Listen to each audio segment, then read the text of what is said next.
Hey guys, it's your boy Jperp from SoGCentral.com. We got a brand new video for you guys today. We're actually going to be doing a game review on a game that I've been playing the last couple days. It's actually in beta testing. The game is called The Mighty Quest for Epic Loot. It's actually a pretty fun game. I've actually got a couple people to play it with me. It's a it's like a castle defense game if you want to think of it like that. It's the best description I can personally give it, with a couple different factors that actually makes it pretty fun.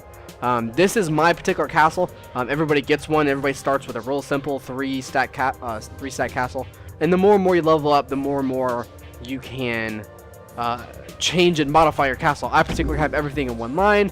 You can really change it to whatever floats your boat. You can have a zigzag or anything you want. You know, it's really up to you, and that's the cool thing, the customization about this game that I like. And as you guys can see here, I got a bunch of little minions that are defending my castle, and everything has its own particular defense value. So you guys can see these little circles I have here. You can only put so many monsters in one particular little area, and what I've done in my strategy is instead of having a big zigzag and a couple different options or different directions that you can go into, I have one straight line. So my goal here is that they will be able to actually go through every single monster. They're not going to miss one bit, you know, because if you say put a T section right here, right? I put a T and I have a couple layers going this way and I have a couple layers going this way and this way, right? Well, this is the goal. If they were to go through and go straight through, this side and the other side just got wasted and all those minions aren't being used. So I want to stack every single one of them in their path to looting my castle, and I'll show you guys that in just a little bit how that works. As you guys can see here, this one's green because it's 19 out of 20. If I wanted to, I can actually put one more minion, which I'm actually going to do that right now. I'm going to go up to the inventory in the castle menu. I'm going to choose this little frog because I know it only carries a weight of 1, and I'm going to drop him right there. So now my castle is completely full. As you guys can see, 155 out of 155. Excuse me. You know, everybody has one boss. This is what the big white ring is for. That's my boss. And every monster kind of has its own, per se, attributes to it. Like this particular guy, he has an attribute, as you can see right here, Spear of Protection. So he drops on this ore on the ground that actually protects everybody in his area. So he's going to, if you have any area of effects attack, he's going to stop them from retaining damage. And there's actually a couple different options. There's a couple different attributes, excuse my language, for this particular guy right here. And as you can see, bodyguard shields the closest capture creature from damage. You know, this guy drops an aura, and this one puts up a big a wall that you really can't pass. So if there was archers behind them, they wouldn't be able to attack the archers. Down here, this guy heals. This guy summons, this guy attacks. So there's a really a big defense rating going on here. So if you walk in, you obviously want to attack the healer first, because if you attack the big boss, he's going to be defended by the aura guy, he's going to be healed by the healer, and there's going to be summoning guys just destroying you while you're trying to kill something that can't be killed. And at the same time, you get traps. So there's a big strategy behind it. So that's the defense castle. It's pretty simple, pretty basic. What I'm going to do is I'm actually going to show you guys what it's like to actually attack somebody else's castle. All the blue basically means that their castle is being shielded. I'm going to attack this guy, Brozone, because I've been using him lately, so I know his layout. It'll be pretty simple.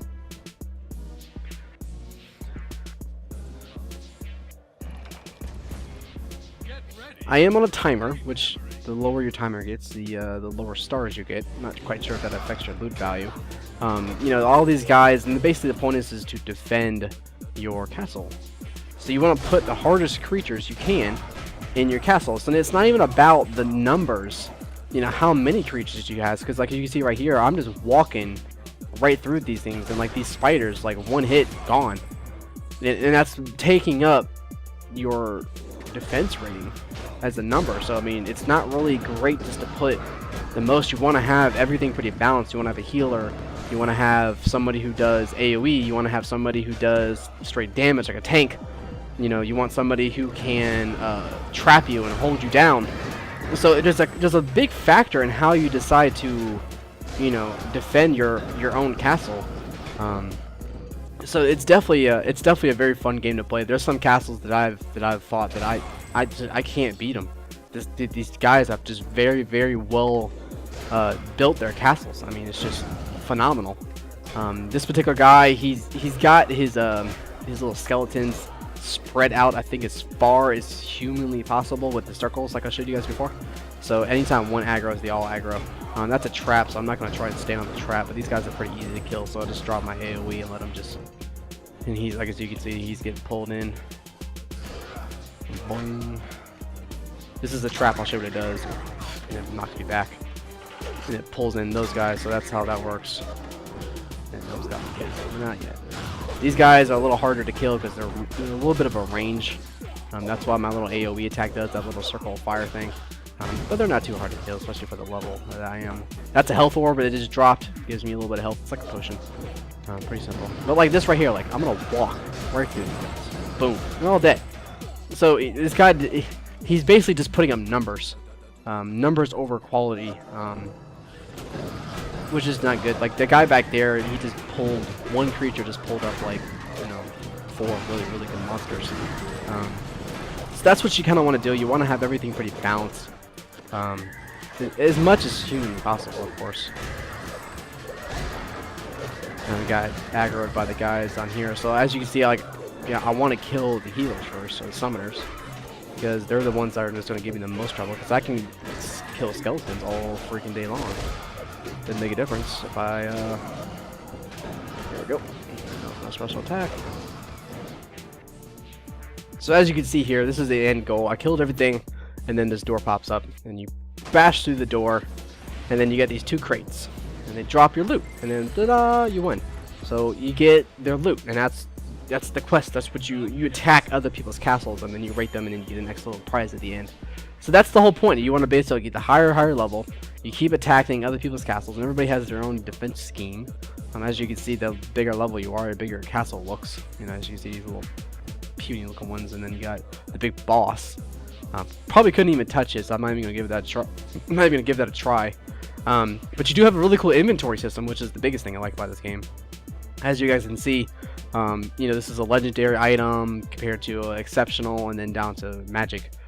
So you really want to have the best possible loot, and then you guys can see over here, you know, it gives you your damage per second and your critical chance, and then your, you know, snare. Everything has a percentage to it, which is really cool. It's what I like to see. It has that factor of almost like the World of Warcraft inventory system, which is really awesome. I like that about this game. It holds true to the epic quest for, you know, the mighty quest for epic loot or whatever it may be. It's a really fun game. I've actually enjoyed it a whole lot. Overall, I think that, my personal opinion, I think that there needs to be some sort of PvP factor to it, because I haven't seen a whole lot of PvP issues to it. There is a friends list, but the only thing you can really even do with your friends is you can challenge them to your castle. So I haven't really seen that big of a factor of PvP. I think if they give you the opportunity when you're, say you're in defend mode, this is your defense mode, and somebody starts attacking your castle, you should be able to zoom into your castle and help them defend it. I think that would be the biggest thing that would help. Like I said, otherwise I haven't seen any PvP factor at all. These are just a bunch of mines that you can drop that you can collect. Right now it's ready to collect 200 life or blue things, whatever those are. Those help you buy more monsters. The gold is to help you upgrade the 8 different options in your loot plus your 2 chests. What these are is, like, this is basically your blacksmith, so you can get more weapons, your potion brewery. This is your summoning portal. This is how you actually summon more new monsters. And this is your research lab. You can actually upgrade your monsters, so like level 1, level 2, level 3, and make them a little bit better, give them a little bit more stats. Workers cabin, these are the guys that are building or upgrading your stuff. That all you really see is just the scaffolding. If you upgrade it, you can, I think, do 2 things at once. Otherwise, level 1, you're going to do 1 thing at once.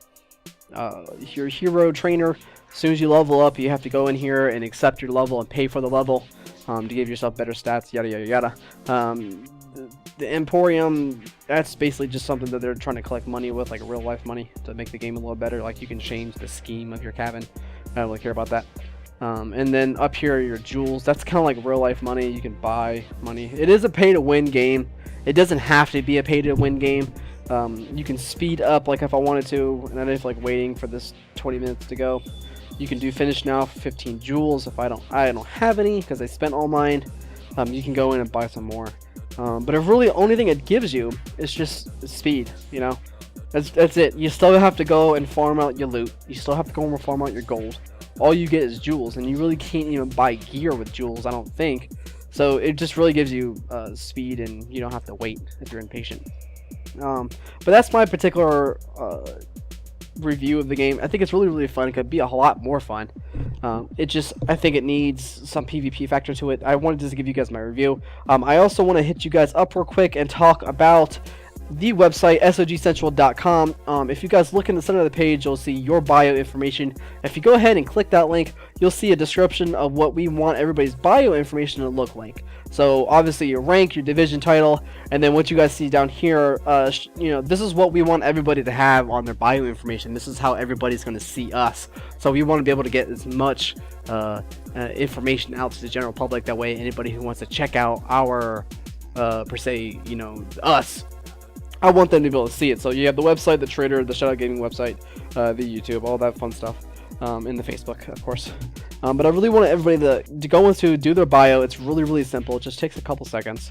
Check out the website. We've done some really cool things to the website lately. Check out the leadership and divisions. We changed a lot of that. As always, you can look at the videos tab and check out some of the latest videos that I posted.